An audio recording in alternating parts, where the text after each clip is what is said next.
बिस्मिल्लाहिर्रहमानिर्रहीम। अस्सलाम वालेकुम डियर स्टूडेंट, कैसे हैं सब लोग। उम्मीद करता हूँ सब लोग खैरियत से होंगे। तो आज का जो हमारा टॉपिक है जिसको हमने डिस्कस करना है, second year biology chapter number 15 को हमने स्टार्ट किया था, homeostasis.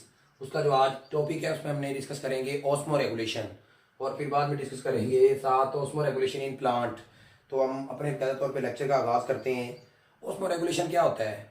Regulation of water and solute between organism and their environment. क्या डेफिनेशन होगी? रेगुलेशन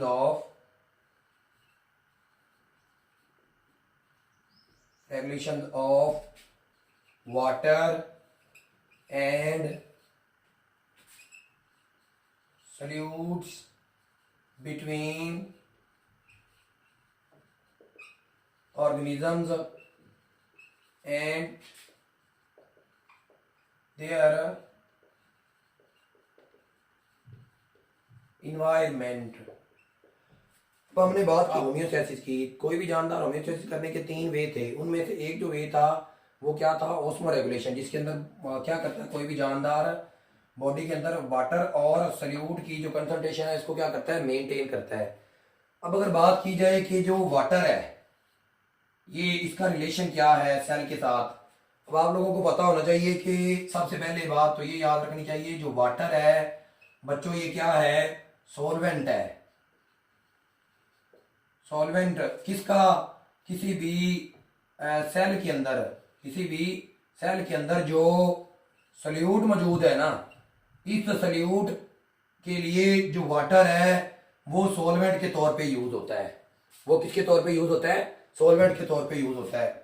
अब जितने भी सेल हैं, हर सेल के अंदर क्या होता है? एक डेफिनेट, क्या होती है? डेफिनेट या डिफाइन क्वांटिटी होती है किस चीज की? वाटर की। और इसका रिलेशन होता है, इसका रिलेशन भी होता है किसके साथ? उसमें मौजूद जो सल्यूट है उसकी कंसंट्रेशन के साथ, उसकी कंसंट्रेशन के साथ। किसके लिए ये क्यों होता है? क्योंकि जो सेल है उसने क्या करना है बच्चों? अपना स्पेसिफिक फंक्शन क्या करना है? आप उसको परफॉर्म करना है। उसको क्या करना है? परफॉर्म करना है। इस वजह से हर सेल के अंदर एक डिफाइन क्वांटिटी होती है वाटर की, उसके साल्ट की रिलेशन के साथ।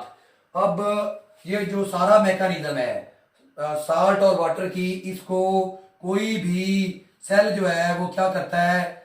मेंटेन करता है। क्या क्या करता है? मेंटेन करता है किस चीज को? इट्स कंसंट्रेशन, इसकी जो क्या है कंसंट्रेशन है। किस तरह से? होम्योस्टैटिक मैकेनिज्म के जरिए। इसको हम डिस्कस कर चुके हैं। अगर आपने इसके बारे में नहीं आइडिया तो इससे पहले वाली जो वीडियो है उसका लिंक डिस्क्रिप्शन में मौजूद है, आप उधर से देख सकते हैं होम्योस्टैटिक मैकेनिज्म क्या है या होम्योस्टेसिस क्या है। उसके बाद बात करें वाटर और साल्ट या सल्यूट की जो बैलेंस है बॉडी के अंदर, इसकी बात करें। अब जितने भी सेल हैं, जो सेल है वो कंसिस्टेंटली का मतलब क्या होता है? मुसलसल यकसा तौर पर लगातार पे क्या करता है? इनकाउंटर करता है। इनकाउंटर का मतलब क्या करता है? मुकाबला करता है। किस चीज का? Changing extra cellular environment. जो एक्स्ट्रा सेलुलर इन्वायरमेंट है और वो मुसलसल चेंज हो रहा है, उसका जो सेल है वो मुसलसल क्या करता है? मुकाबला करता है। अब इसके लिए क्या करता है? उसके पास 3 कंडीशन होती हैं। कितनी कंडीशन होती हैं? 3 कंडीशन। अब वो कंडीशन कौन कौन सी हैं?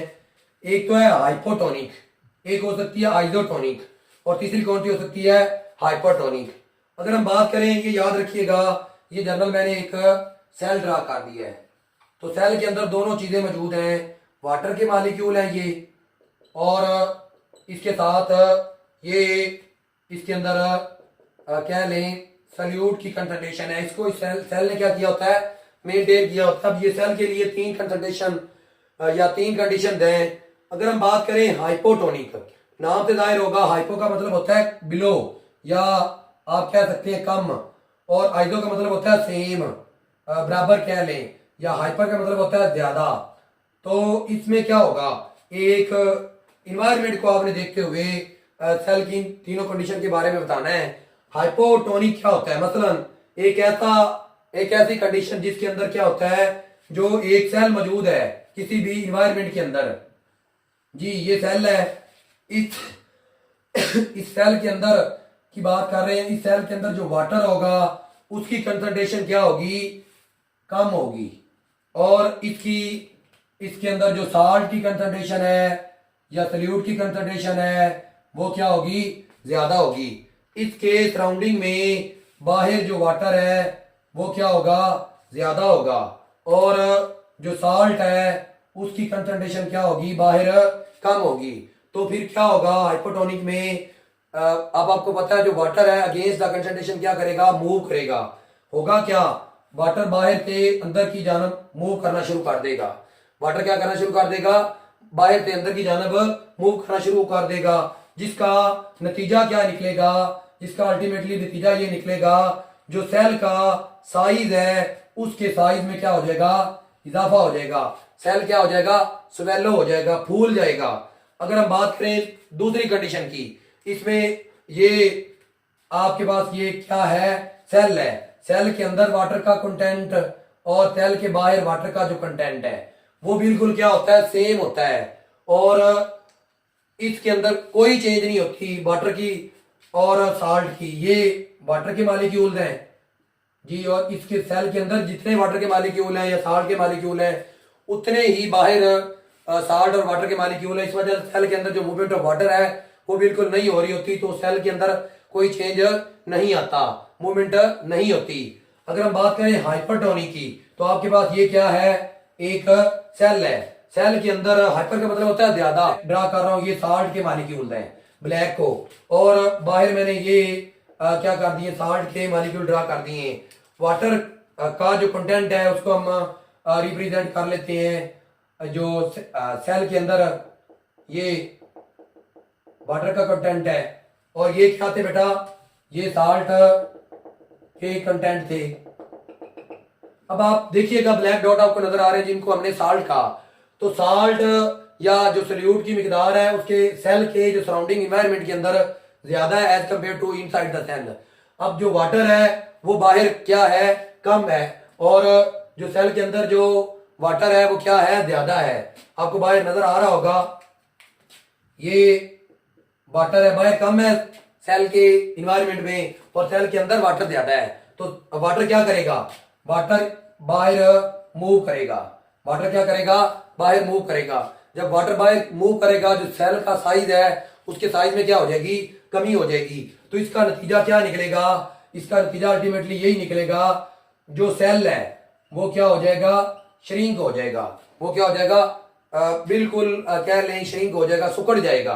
तो ये तीन कंडीशन थी जिनके जरिए कोई भी ऑर्गेनिज्म है या जो सेल है वो क्या करता है, वाटर और साल्ट की जो कंसंट्रेशन है उसको क्या करता है, मेंटेन करता है।